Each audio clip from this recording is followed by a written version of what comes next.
Good morning, guys. How is everybody doing? So welcome to my eToro update for the 28th of February 2020.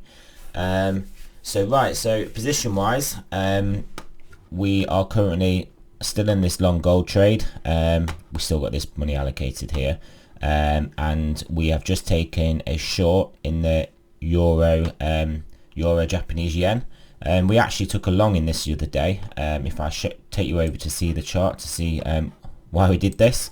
So yeah, yesterday we took the long here, and then we took that trade off around there. I think I can show you this here in the history. Yep, so we bought it euro yen there, and then took that off for for that profit there. So we basically bought at 5.1 and took off at 8.3. So if you look, we were bought at basically when we got this buy signal, so it was around there, and then we took it off at 1.283, so around here when we're about there. It went up a little bit further, but was happy to book that profit. So we've now, you can see, we turned into a buy signal here. So I've actually taken a short there, so we'll see how that DMT trade works out. So looking at some other markets, we are still in this gold trade. Gold is actually in a 15-minute sell, and the Dominator is also a sell, but I'm just going long gold on the basis that obviously we had the massive spike up to 1690, so we are obviously consolidating below that amount. So I just feel this isn't a good trade. This isn't how you should really trade. This is just how I feel about gold.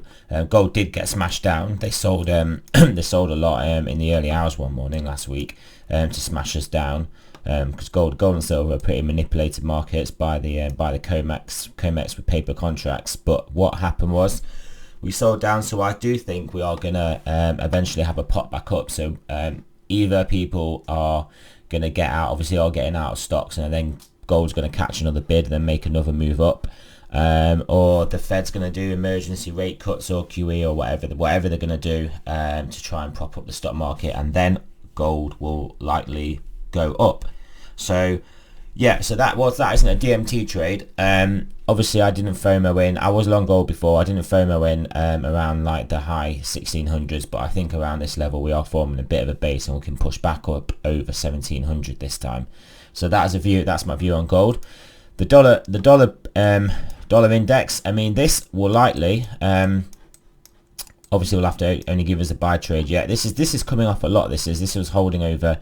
If we look at if we did have a bit of a rally, you can see, and obviously now we're in a downturn. So the 15-minute DMT did just really well. I mean, it got us a sell there. I mean, we would have stopped out that trade, but then we got a great buy here, a sell here, a buy that we would have pretty much scratched that trade, and then a great sell here, which we are currently still in. But yeah, if we look at the time frames, the Dominator wave is coming back, so that could potentially go into a green, and then we could be looking for a resurgence in the dollar. But obviously if America cuts rates, has emergency rate cuts, or does anything like that, tries to intervene in its currency, that will obviously send it lower. So that is probably what has been priced in as of here, is the factoring of the they've nearly factored in three. The Fed's fund futures are factoring nearly three rate cuts now this year, whereas they weren't doing that before. And I think there's a 70% chance of one in the next meeting, which is March. But if markets have another, at least, I mean, a couple more days like they're having with these down days, then they're just going to come in and they will have an emergency meeting, and they'll cut before the March Fed meeting. So that's what I'm looking at the dollar. Stocks, I mean, stocks are just terrible. We're going down. I mean, looking for short entries would potentially be a good idea. So obviously DMT isn't going to give you any help with short entries, but Dominator is giving you a help with short entries. So you obviously had the original short entry here, and then the Dominator short entry. So these were fantastic trades. These called that top perfectly.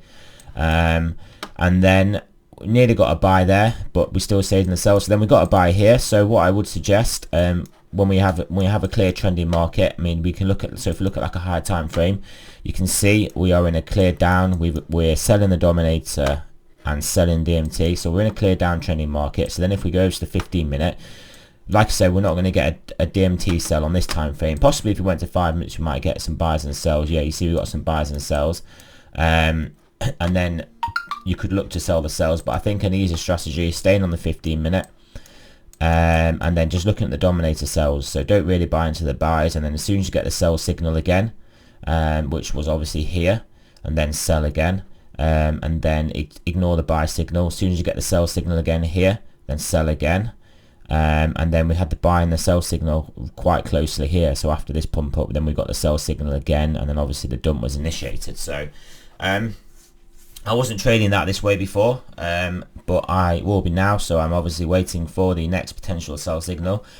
So yeah, I pretty much think we're going to get some sort of maybe a bit of a bounce, because I mean, even in these markets, shorts will have to cover. Trading a bit of a buy, and then the catching falling knife people will create a bit of a bid. But so far as the overall trend and what's going to happen, I'm very bearish on this. I mean, it's obviously people get bearish when markets are going down, but I don't think this is enough based on the reasons why we're going down, with the disruption to like literally the global supply chain. So all businesses are just not going to be able to basically function. I know people that are doing drop shipping in eBay and Amazon and stuff, and they are literally, some of them have already run out of inventory, some of them aren't able to get any more and running low. And I mean, that's just one aspect of it. I mean, every business will be having these problems. Yeah, so the US dollar, Japanese yen, still in a sell trade. Not much to do there. I mean, we were in a sell here, which was a great sell. What I would say is, when we are in a DMT 15-minute sell, this will make the strategy more simple for myself. When we're in the 15-minute sell, and then also if we look, we're on a sell on a larger time frame. But even when we're just in the 15-minute DMT sell, I won't really be looking to take. Well, when we are also in an hourly sell as well. So as of here, I won't be looking to take the longs, but I'll be looking to reshort once we get the sell signal again. So we got the sell again there, and by we get the sell signal again, I mean the Dominator sell signal as after we flip to a buy. So reshort there at basically this level here, and then reshort this level here, and as you can see, that would have proven pretty useful as a strategy. Yeah, we already went over euro Japanese yen. We are in a sell trade there, but yeah, you can see 20-minute Dominator going to a sell, 25-minute, which is the main one I usually trade, 30-minute as a 1 hour, probably hasn't gone to a sell yet. Yeah, no, 1 hour's not gone to a sell yet, but we are coming down. And if you look at the larger time frame, not the larger time frame, but just look at it over a longer scale, we are starting looking like we are coming down. This could be a lower high. Yeah. So I have your USD over here. Basically, I accidentally traded this morning. I mean, we'll leave it on here anyway, because it does look like it's working well with the Dominator. Most things work well with the Dominator anyway, but the reason I didn't have it on, because it's obviously going to be quite correlated, because it's both the euro and the Japanese yen is actually quite correlated to the US dollar. They're both seen as risk off currencies, and basically risk on currencies. So they go down when there's risk on, they go up when it's risk off. They're pretty correlated, USD Japanese yen. So it wasn't on, but I put it on because I accidentally clicked a trade. So instead of clicking to sell euro Japanese yen, I sold euro US dollar, which was literally not a good thing to do. But I immediately got out of it. So if you can see here in my trade history, I literally got out of that like straight away. Like, look, 9.26 this morning, and then 9.27. I was like, oh, right, getting out of that. So yeah, just throw some money away. Yeah, I will. I mean, I'm not used to trading very often on this platform. So I mean, there's not an excuse. I still should have seen what it said, but it happens. These are two legacy positions. These are two assets that will are basically defensive stocks. That whilst they outperform like high beta non-defensive growth stocks in a sell-off, they still sell off. They just don't sell off as quick. I just caught those positions, but the reason I had them was because of that. And then you can see my buy gold trades that I've been working around that position, and that was my the buy euro Japanese yen that we had, and these again legacy positions that I cut. Don't even ask me why I tried to catch the falling knife there, but that is not going to happen anymore. Well, not annoyingly, it is annoyingly. Basically, this position stopped me out of the low on this day, and it did actually rally back up quite nicely after, and then I could have got out for a lot less loss, but it just is what it is. Yeah, buying XLE, which was a disaster. That is these are two trades, two basically combined positions, which were buying the energy stocks when I was playing for an inflation trade, but that didn't happen. And XLU again was utilities, which again is another defensive sector that I was long, but obviously everything's getting dragged down at the moment, so cut that position. There were my legacy positions gone. They are what I had in when I wasn't really paying a lot of attention.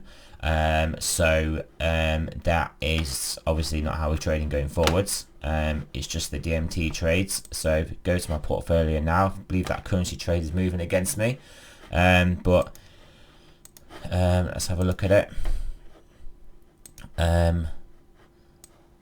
Yeah, I mean sorry, we're on the wrong time frame there. Yep, so I mean it's just moving around the area it's at the moment, so we'll look to decide where the stop loss is going to be. I mean it'll probably have to end up being just around this cluster here, so I'd say like around here, so I'll probably put that stop in.